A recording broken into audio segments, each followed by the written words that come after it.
Om Sadashiva Samarambam Shankaracharya Madhyamam Asmadacharya Paryantam Vande Guru Paramparam Ishvaro Guratmeti Murti Veda Vibhagine Vyomabda Vyapta Dehaya Dakshinamurtaye Namaha Sava Vedanta Sedanta Gocharam Tamagocharam Govindam Paramanandam Satguru Pranatosh Maham Om Shanti Shanti Shanti Om Namaste. Welcome. Uh, last week, last class, we have seen the. Oh, I'm sorry. Let me change my glasses.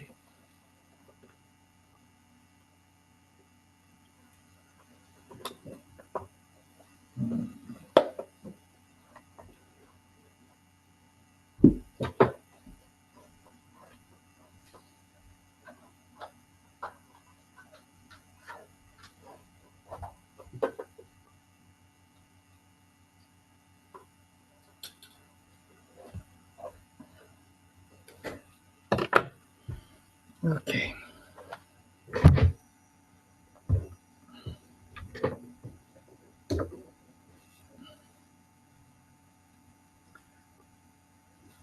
We we got to that very rich, beautiful verse on page 1561. Is that so? Yeah, 1551. And the one who thinks of the Lord at the time of death attains the Lord who is omniscient. He is the ruler, the governor, which is subtler than the atom. And he is not only the projector, but he's the sustainer.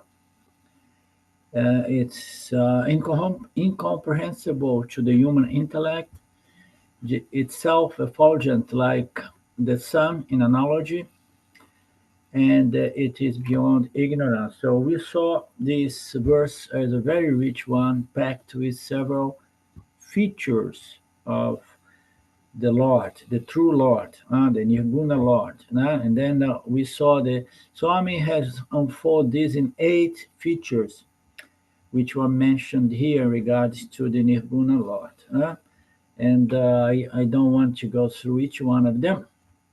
I want to just open up the class with context, the minimum context. Swami has gone step by step listing these. I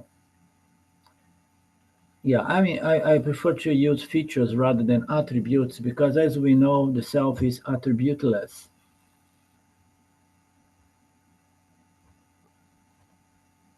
And then it took us to that beautiful analogy of the sun.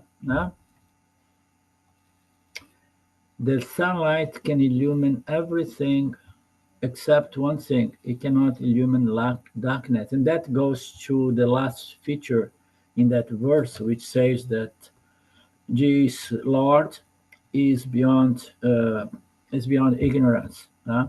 So it does not get in contact with ignorance. So if the Lord is presented in analogy as the light that illumines and reveals, we cannot say that it illumines and reveals darkness or ignorance, because darkness is not a positive entity. It's the absence of anything. So if there is light, there is no place for ignorance. Therefore, we need to try to understand the nature of the Lord, because it's the only source of Satvaguna, the only source of light. And that makes us yanis and gives us the possibility to live a much happier life, because we understand the nature, the feature of this Lord as the total intelligence, the supreme intelligence, the ability to know. Swami Shimayananda says that Mrs. Darkness was a beautiful girl, And then there was the sun god fell in love with her. From the description, some people told him she's so beautiful, go there. And then he went around and around trying to shed its light in Miss Darkness, and he never met Mrs. Darkness. And so the moral is that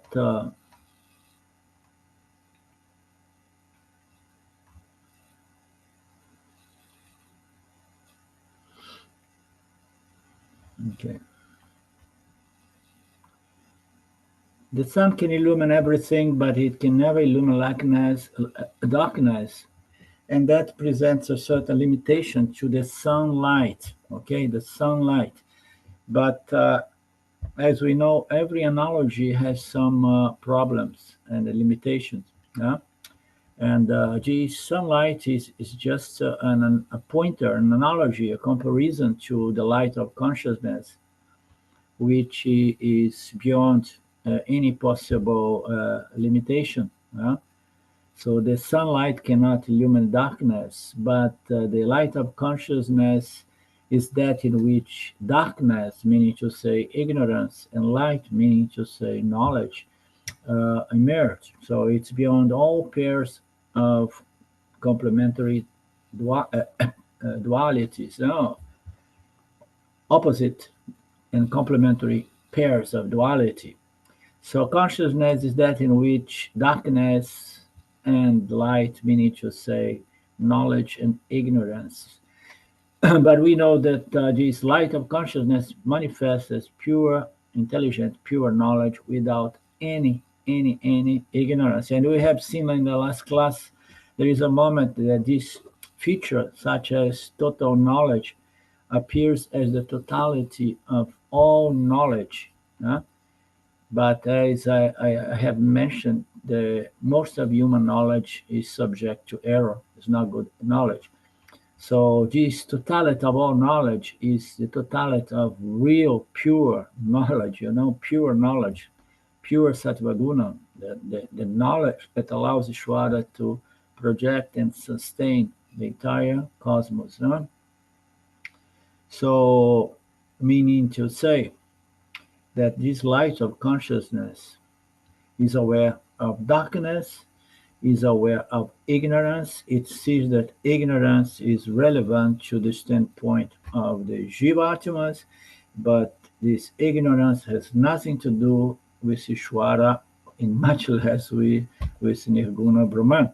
Ignorance is something that happens within the human experience due to the unavoidable, as it seems, inclusions of too much Rajoguna and Tamoguna in this reflecting medium called the subtle body.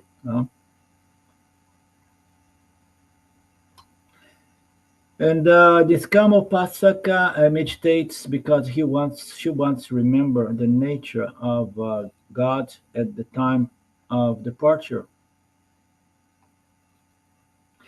And Swami says this verse was a little bit incomplete, but Swamiji has added it, as we have seen, So saying that those who attains the Lord, attains Jiva Mukta or Krama Mukta or Krama Mukti, becomes a Krama Mukti. This is the benefit.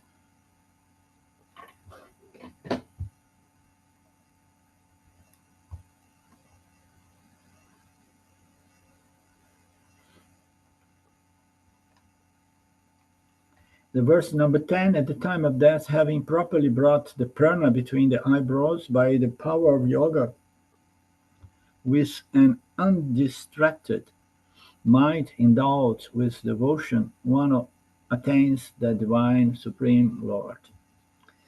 Okay, this is a verse which address some upasana, which is mostly based on manipulation of the body mind sense complex It's not a pure nididhyasana, you know. It is at the time of death that upasaka, not that nididhyasaka, having properly brought the prana between the eyebrows. So I mean, the nididhyasaka has no concern about manipulating the eyes, the ears, the five senses or anything. Okay, and the nididhyasaka is just remembering its true nature, the only reality, you know, and so that one can live and never to come back. So, but here it says that Upasaka properly brought the prana between the eyebrows by the power of yoga, a lot of yoga, and then it brought a very undistracted mind filled with the devotion. And then one attains the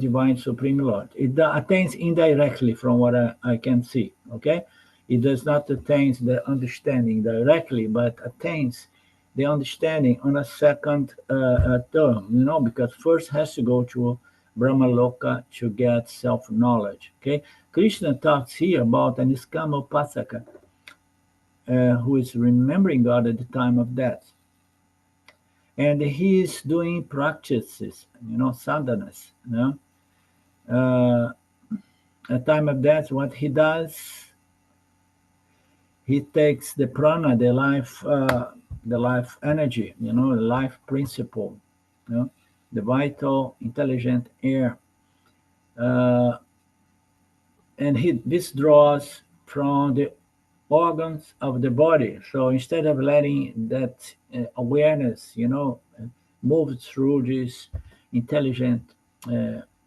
air, you know, instead of allowing it to go and to run out into through the five channels of perception, you know, it somehow brings it to one point, which is something like the to keep it at the eyebrow means to say is to hold it from going anywhere, you know, is you just keep it somehow here. It's a trick that one does to withdraw from the objects, the respective objects of the five senses.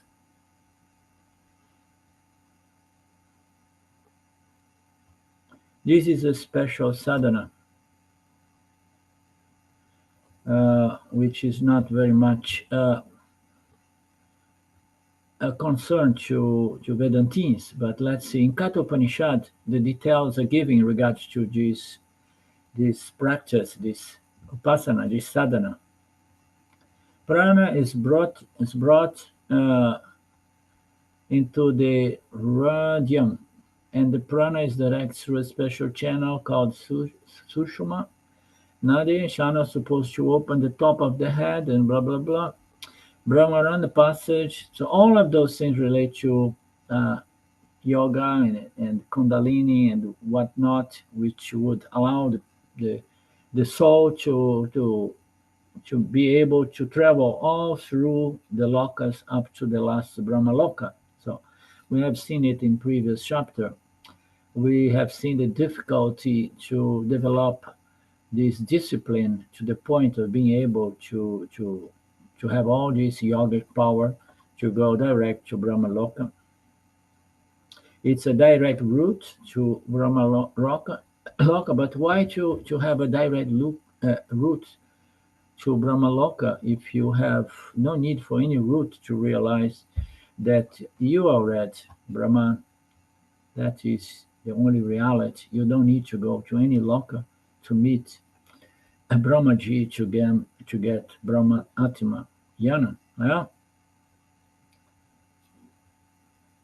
For all these things, one has to prepare a lot. Therefore, the one has to begin by bringing the prana to a place between the eyebrows, which represents sukshma nadi, because it's supposed to travel through the middle of the head and go up. Okay, so instead of allowing it to come down and to go out, you just want to. I can't help but see some connection between this and Kundalini energy and things like that. Now the question is, how can I withdraw the prana that too at the time of prana leaving the body? The prana is probably weak at that point. How can I have such a discipline and control over the prana, to withdraw the prana, withdraw it, bring it to the heart, send it through the su.umna, nadi. It seems impossible, and Krishna say it's not quite impossible. If a person wants karma mukti, he has to be the best among all upasakas, meaning to say a lot of yoga, a lot of yoga. That's why I don't find much place in the Gita for this, but we have to understand that the Gita is not only designed for the Vedantins. The Gita is a summary of the entire Vedas, and there is a lot of knowledge. The only thing that is not within the Bhagavad Gita is the ritualistic section of the Vedas, but it has a lot to do with karma, dharma, and upasana. And there is upasana for all kinds of people, even people who are interested in developing these yogic powers.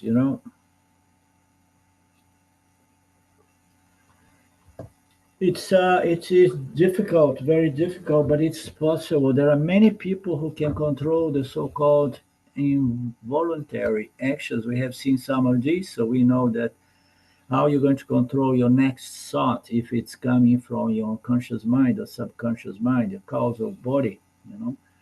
So the only way we have seen is to produce vasana, subconscious thoughts which supporting, which are in harmony with your self knowledge. Otherwise, at the time of departure, those thoughts which are totally hooked up to the world of objects, they are going to take you to the world of objects, and then you're going to need another birth very soon. Yeah. So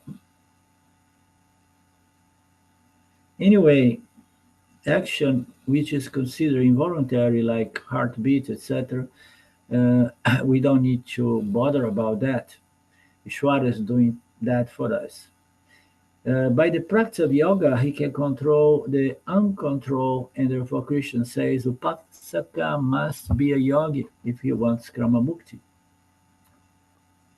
What about Jivan Mukti? To come to Nirguna Ishwarayana and attain Jivan Mukti here and now, the greatest advantage is you need not to be a yogi. So we have seen this concept before, right? Probably in chapter 6. So you do not need to become a super yogi, stand on your head and do all kinds of those exercise. You can decide what do you want. Yeah. So if you postpone, the punishment is you're gonna have to become a yogi, and you're gonna have to go to Brahmaloka. You're gonna have to work very hard to control the prana and disciplines and so on.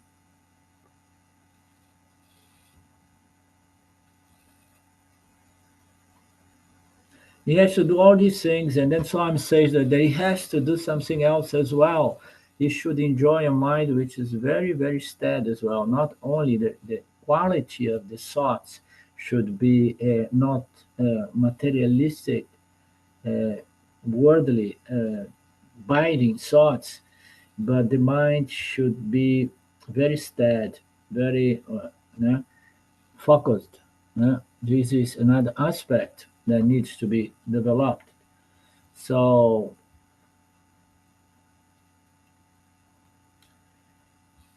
so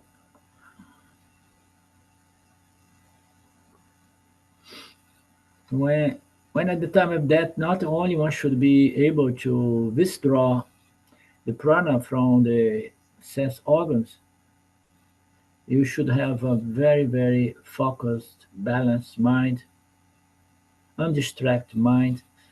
If you ask how is it possible again, you have to add yoga balena does yoga shastra is meant for yoga chitta for disciplining the thoughts and regulating the thoughts and the breath And a lot of things can be done by the disciplines as present in the third D, but this third D present by the qualification of Vedanta, they are not meant to develop certain powers to take you to Brahma Loka, but it's just meant for the understanding that the mind has to develop a certain discipline of thinking and thoughts, emotions, and actions, and uh, and things like that.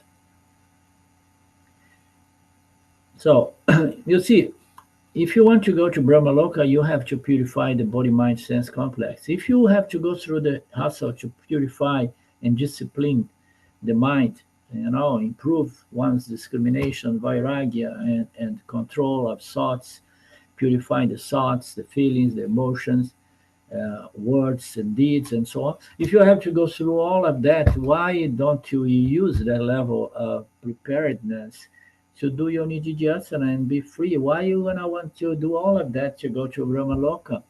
You know, and that is a promise. Nobody knows exactly how it is with this Brahmaloka meeting with Brahmaji.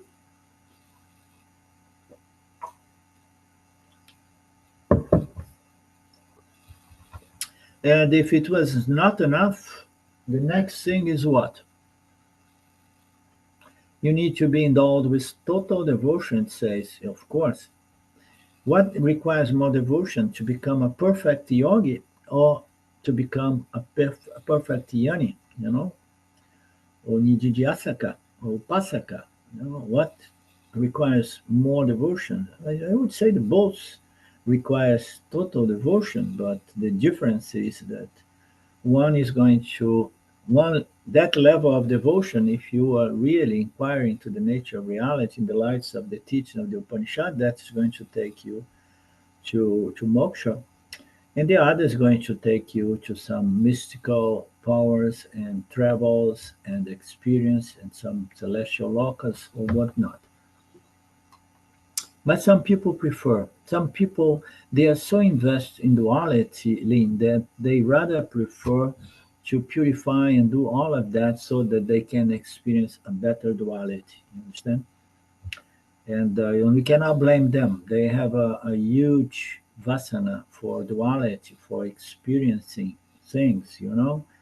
So they are identified as an experiencing entity that wants to experience better realms. Mm. That's why for Vedantine, for the Yana Yoga, self knowledge and moksha requires someone with a tremendous maturity, a maturity that allows one to say, "No, I'm sorry, I'm not interested in that kind of punya anymore. I was, but no longer. You know, I'm done with punya, Papa."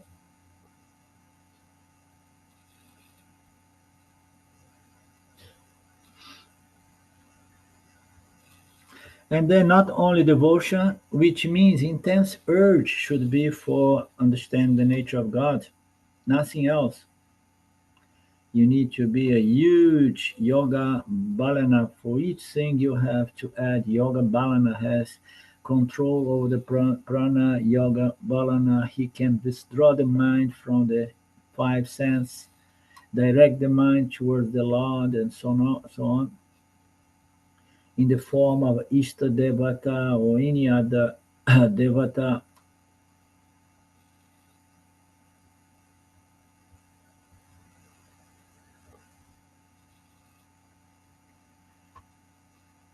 In fact, I mean, if you are in the path of action to get punya, spiritual punya, it involves much more work than being in the path of studying, reflecting, contemplating to understand the true nature of reality.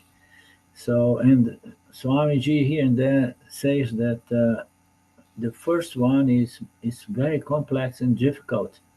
There are a lot of precise ways to do all uh, these sadhanas so that you can gain a result.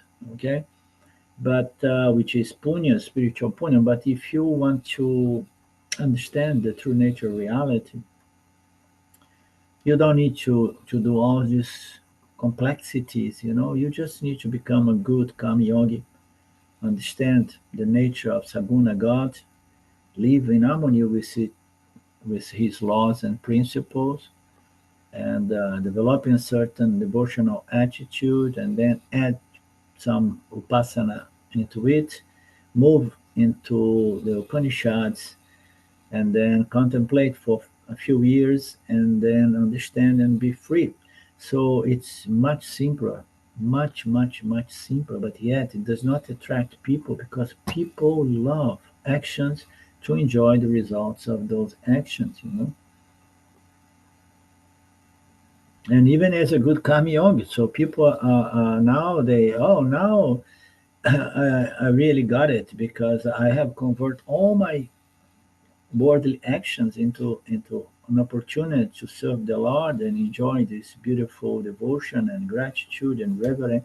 So now all my actions are fructifying as punya, a wonderful feeling of love and gratitude. And so it's difficult to give up on that and move from being a perfect karma yogi to become a nididhyasaka. You know, it's quite something because now it's not about doing things; it's about stopping doing all things and work on trying to understand the final Mahavakyas presented by all Upanishads. Which is the only solution, which does not depend on Punya Papa. Punya Papa is still within the opposite pairs, complementary pairs within this duality. But if somebody wants to do things to experience the results, one is going to attain the Lord by going to uh, Brahmaloka,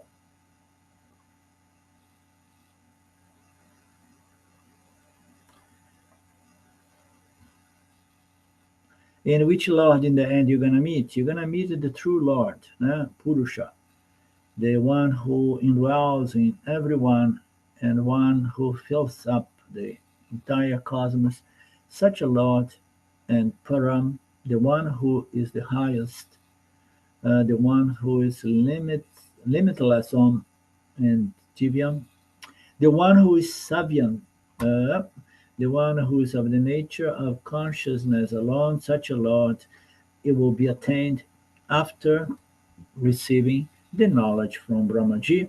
uh, and then the Krama Mukti will get this not directly but indirectly. It has to attend class and pass the examination with in Brahmaloka with Brahmaji.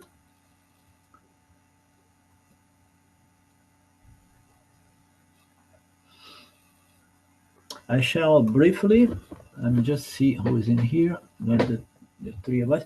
I shall briefly declare to you that imperishable goal which the knower of the Vedas speak about, which the dispassionate sannyas attain, and desiring which they live a life of brahmacharya. So now he's going to begin presenting briefly uh, this goal, the last, the most fundamental human purpose or goal or accomplishment, which is attaining that which is not within time and space, meaning to say imperishable goal.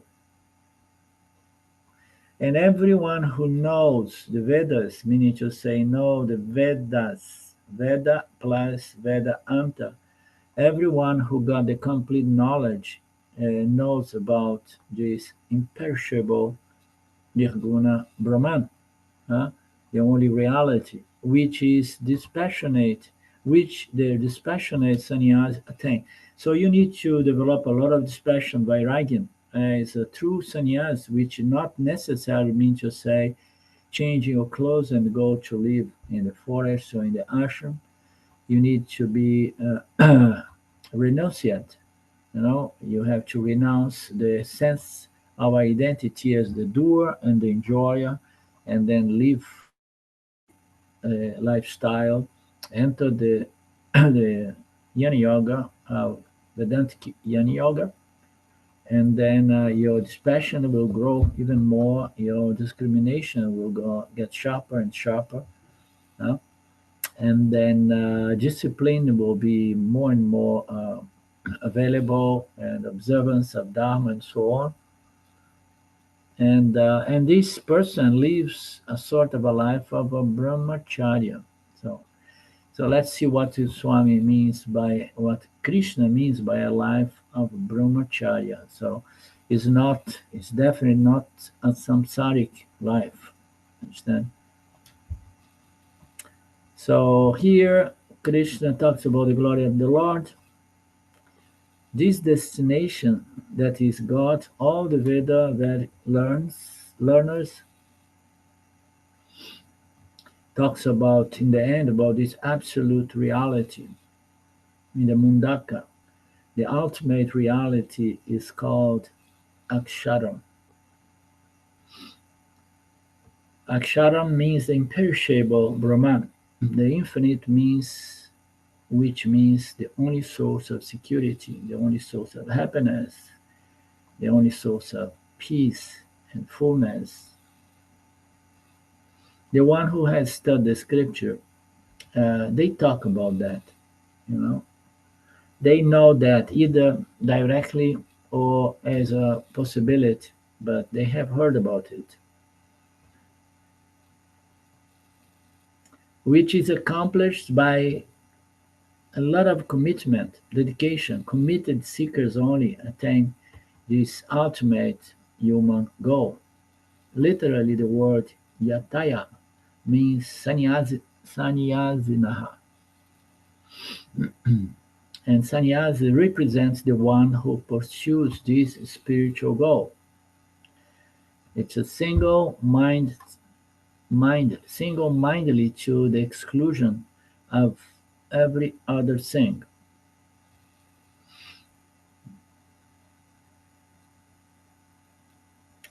So one has to be so commit to this pursuit of moksha, self-knowledge, this spiritual goal, and the mind has to be so focused on that to the exclusion of nearly everything else. So other things are there. The first reaction is to try to get rid of any engagement with other things. Therefore, nearly everybody reaching this final stage has the impulse to walk away from society. And I heard that story being presented by the experience of several realized beings. Yeah? I have studied their lives and be inspired by them. They have this impulse to walk away from everything. And in spite of me having read their lives, I had the same impulse to walk away from my restaurant, because it seemed that the restaurant was a sort of obstacle, impediment. So the mind has to be so obsessed by that to the exclusion of any other obsession, but not necessarily you should walk away from your life, even though if you walk away from your life, that necessarily is not a bad thing, provided you are doing that genuinely without creating any conflict for yourself. So this sannyasa represents somebody who has prioritized the spiritual goal. This is one's top priority. He or she is a sannyasi, no longer interested in the values of society, what what life presents us in all societies, no longer deludes, attracts, seduces the mind of a sannyasi, the one with this passion, the one who understood the defects about everything.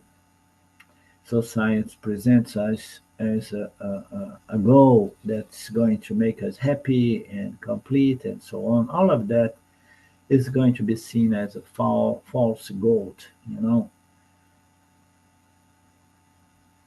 So the situation here is the goal here, the point here is external sannyasa is okay, but Krishna is again talking about the inner sannyas, you know, which is different. It's a maturity that allows the seeker to stay focused on this ultimate goal and to the exclusion of every other desire, you know, but at the same time not having necessarily to walk away from one's roles in life. So one is still living and interacting, but keeping that interaction to the minimum necessary. This is the key, you know. So you can reduce your involvement with people, place, things, events, and circumstance. You reduce, and then of course, if one has children, 3 children, this and that, and then there will be more engagement. But the goal is to work on one's lifestyle to reduce all those interactions to the minimum necessary. Ah, no, but I need security. Okay, what is security for you? I need $5 million. Okay, and then you know, good luck. So you could feel security is much less than that because it's relative.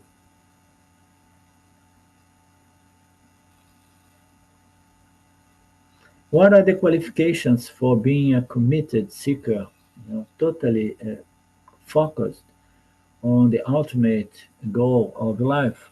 You know, here is present like one of the qualifications is vairagya, the the capacity turning away from all the samsaric finite goals of life. It comes only with maturity because one cannot give up something unless you have had it and then you give up. People who gives up the finite goals of life without being there trying to accomplish those goals is just escapist. But with maturity and with the clear understanding that all the goals I have gained so far left me empty-handed, you know, therefore that's not the solution. They have attempted all other goals. They have found that everything else except knowing the nature of God is not going to deliver it.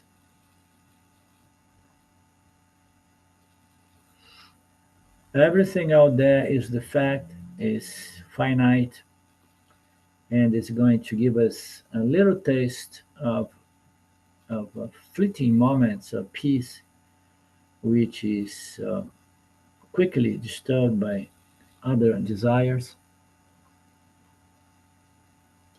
And Swami presents the concept of the cardboard chair again.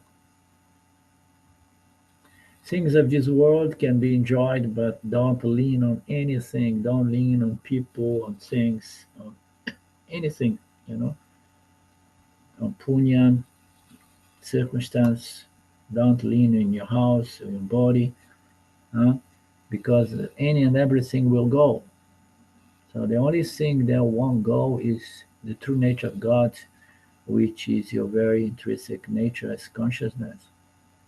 So stay with that, hold on to that, from understanding that to be your nature, the only source of security, the only source of peace.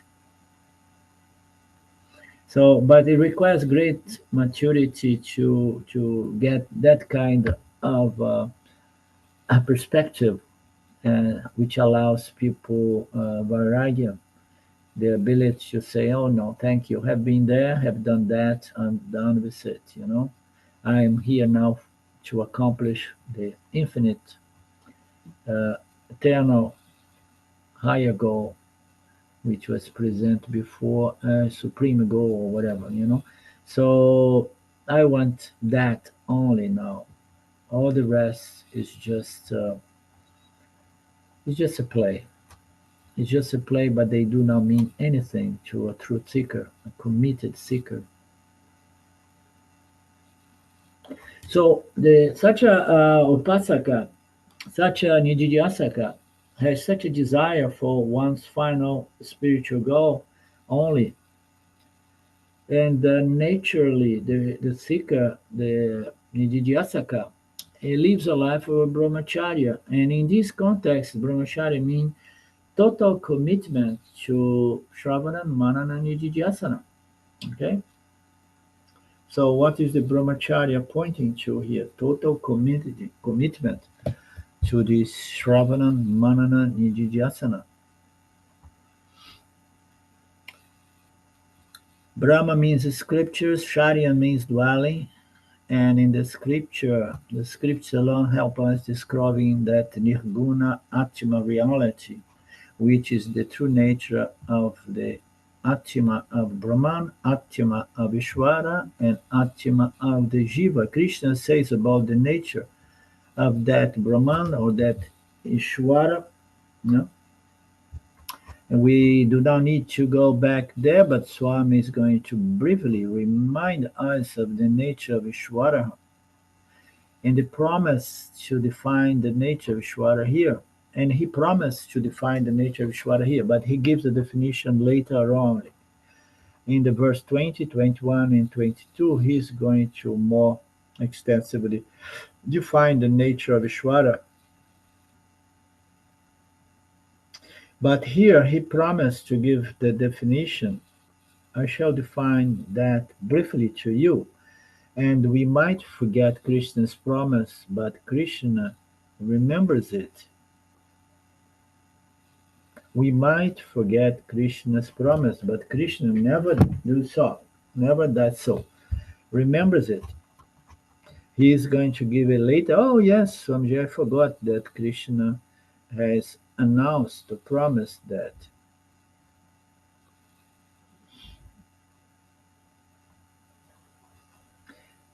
And that takes us to the verse 12. Having restrained all the sense organs, having confined the mind to the heart, having fixed one's prana on the top of the head, one should take onto yogic concentration. So he's breaking down that previous verse, explaining better this upasana, the discipline of restraining all the sense organs, confining the mind to the heart, whatsoever the heart in this context means. Now fixing one's prana no longer in between the eyebrows, but on the top of the head, one will take to yogic concentration. I said before, the God is the real nature in its real nature, and his real nature is the formless Brahman. And since it is difficult to conceive of the formless God, the scriptures present a concrete symbol to visualize the formless, which is called in the language of Upasana an alampana, a symbol, as we have seen. So we have seen all of that big time.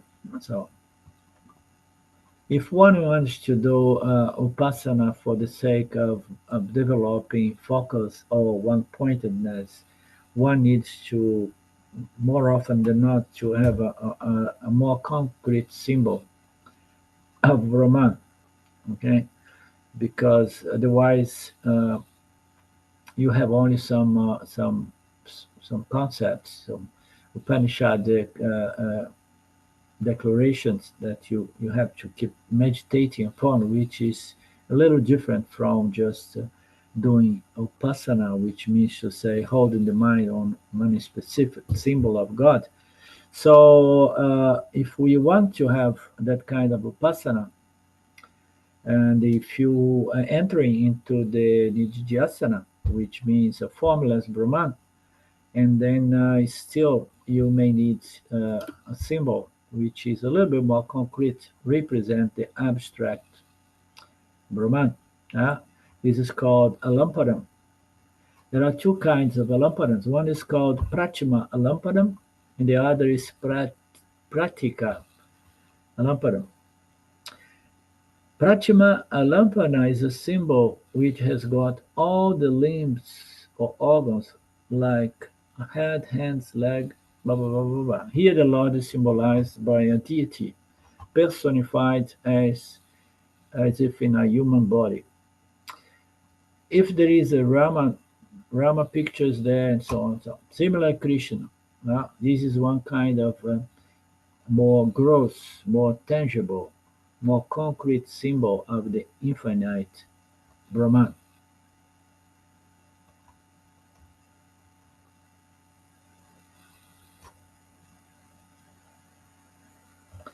So the scriptures, the Vedic scriptures give descriptions of this deity sometimes with several arms and hands holding various weapons which are held in the hand. Those descriptions given, they become what? Prachima Alampana. When the symbol does not have any organs or limbs like a Shivalinga. So a Shivalinga is a different symbol which does not does not have any similarity with human body. So that is the meaning of a symbol which is referred to as pratika, a lampara. A flame is an example. There are any symbol that may fall in that category.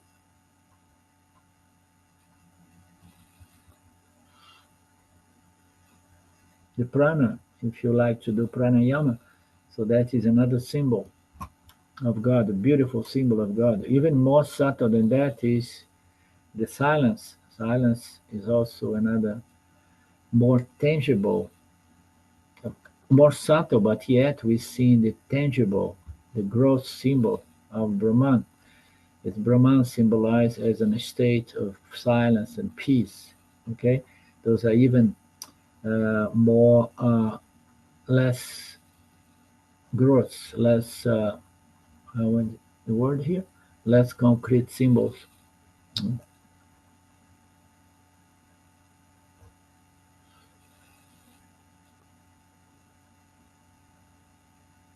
Some people say, I need something more concrete to do my upasana. That's okay.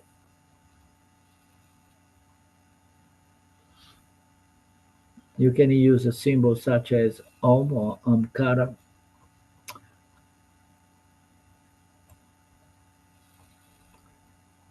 Thus, Omkara is an alampadam, and when you visualize God as or in Omkara, it's called Omkara Upasana. Omkara Upasana is a meditation in which I invoke the Lord in Om, and it's considered a very well known Upasana. Therefore, almost in every Upanishad, Omkara is talked about.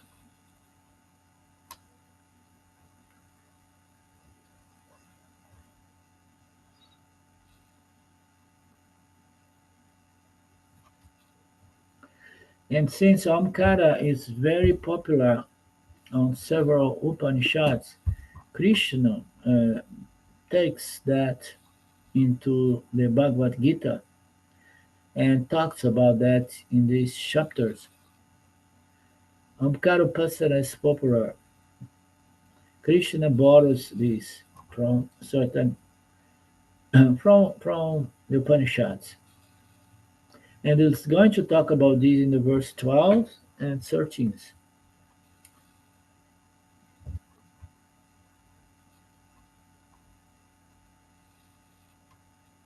When Krishna talks about Ankara, remember it's only a sample that's given. It's not compulsory that even one has to do Ankara Upasana. It's your choice. Well, I mean, there is so many symbols of, for upasana that one may go crazy or may get distracted with so many symbols. When I got in contact with my first guru, let's say, uh, in Pune, Osho Rajneesh, the thing there was so much entry level, very very basic entry level, that he was offering first all kinds of therapies, and then something like 108 meditation techniques to choose from.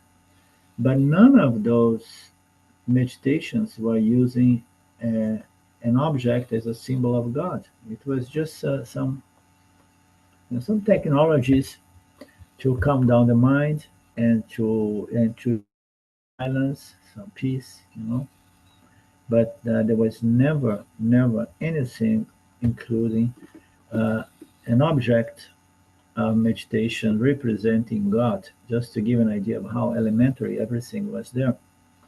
But anyhow, with time, some people have their minds purified or matured, and then they moved into something else. So there we have 108 meditations to choose from, and a lot of therapy, and a lot of parties and things like that. And that was the beginning of the journey for some of us. Very few of us moved beyond that. Very few, very rarely. Maybe I'm one and the only exception. I mean, between me and you guys, from what I know.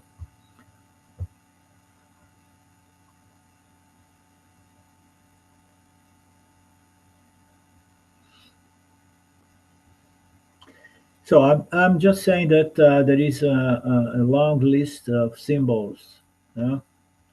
symbols for upasana, for meditation, and Omkara being one of these alampana. And do we have to go through all of these? No, we don't. We need to understand the concept. You understand? What is the concept? So the mind needs to be purified. It has to have a sense of focus and dispassion and clarity. Yeah? And if Kami Yoga alone is not enough to bring the mind to that level, then one may do some upasana. And then, according to the state of the mind, the level of purity of this mind, you need to choose one object of upasana to bring the mind to produce one pointedness, and then expansion as the object of vipassana becomes subtler and subtler, and then the mind has to expand as well to be able not to become more subtle and more expansive, to expand it to visualize that object of vipassana. So everybody has to make an inventory and see what kind of object. But it's not a question of going. I mean, people get distracted so much in the spiritual world. I mean, I get people who want to talk to me, and all they want to do is to compare this path with that path. Oh, because I know some of this, I know some of this. Because this, the Tao this says this. So, Gurdjieff says that. So I don't want to offend anybody, but sometimes I do. I say, forget all of that. That is mostly ignorance with some fragments of wisdom there. But anyhow, people love distractions, and in the spiritual world, uh, people fall for distractions right and left. All we need is to understand this relationship with the Creator and live in harmony with the laws and principles to have a peaceful mind, be a contributor rather than just a taker, and then grow spiritually. And if it's necessary, do some meditation for further purification or development of focus or one pointedness. But If you do those things once you go to Brahma Loka, you are just going to the realm of more distraction. No? So that's my point in here. Just take one. If you want to do Pasana, do something directly. Go direct to the point. So I want something to develop more mental discipline, one pointedness, and then choose something that is concrete enough or subtle enough in accordance with the nature of my mind, how gross or subtle my mind is. It's only a sample. Those are samples. I mean, we did the Kena Upanishad lately. We were talking there about some crazy upasanas, using some symbols that was Swamiji said, oh, it's very creative symbols here, because it was beyond being subtle, those symbols there. But anyhow, too much of this. Let me see if there is something relevant still here. The sense organs are the gateways through which the world enters your mind and enters with or without your permission. It's better you allow giving permission because once the world enters your mind, then each one of these thoughts will trigger a line of other thoughts, a pattern. Therefore, you have to remember God. It's better you shut the sense organs, bring the mind to the heart, meaning to say, bring the mind to God, where the Lord is visualized. Shankaracharya in a prayer verse known as Shiva Shankara Astakam prays to the Lord himself. Ooh, beautiful. Let's see it. I hope it is translated to English here. Is it? No? Oh, okay. Can you understand Achi Bisana at the time of death or Shiva? All the Yamakikaras are coming. Yamadutas are coming. In not using polite words. Does not inquire about you politely, threatening me and criticizing me for wasting my time, and so on. Make a lot of noise, they come, and at the time when I'm terribly frightened, then my will is so weak at the time. What should you do?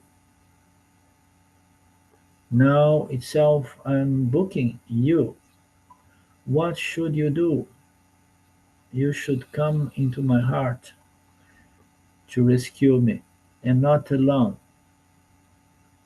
The Lord is addressed beautifully. So it's calling the Lord, here is referred to Shiva, né? Come and do not come alone, come with some other assistance. Come into my heart. The Lord is addressed beautifully. The Lord is here called Yama Samana, which means he is Yama to Yama. There was one cinema I did not watch it, just saw the title. A movie it means I do not know its context, Kala Kala. Therefore Yama Kinkaras come. Let Yama come and dance in my heart.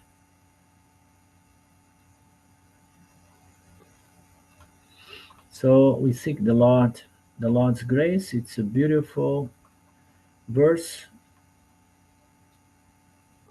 In all of them, Hara Shankara Shiva Sankara.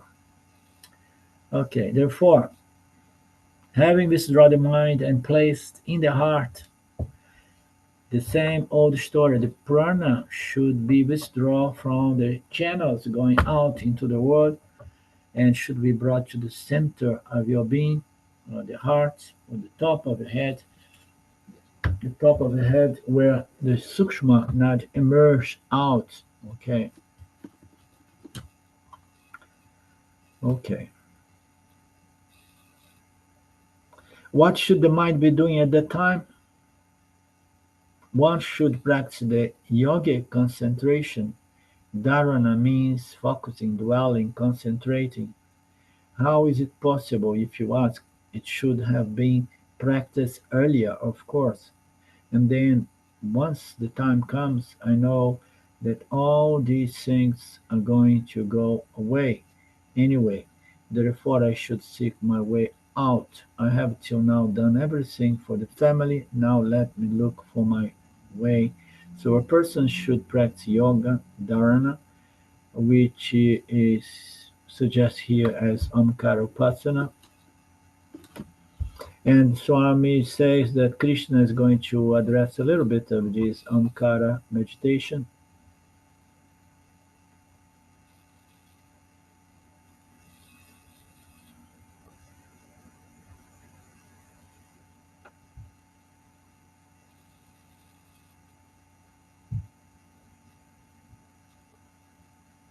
Okay, we'll see more this coming Monday, okay, Lynn?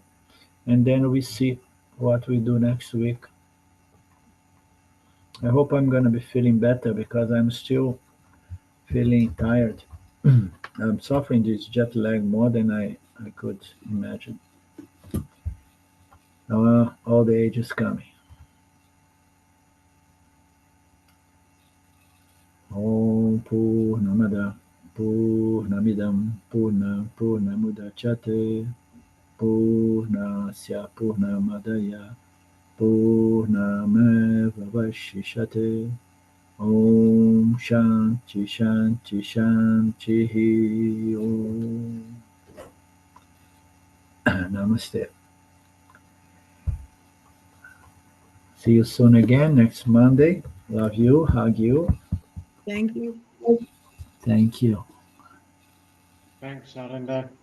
Thank you Okay, much. see you next week. Yes, Shwara Willie.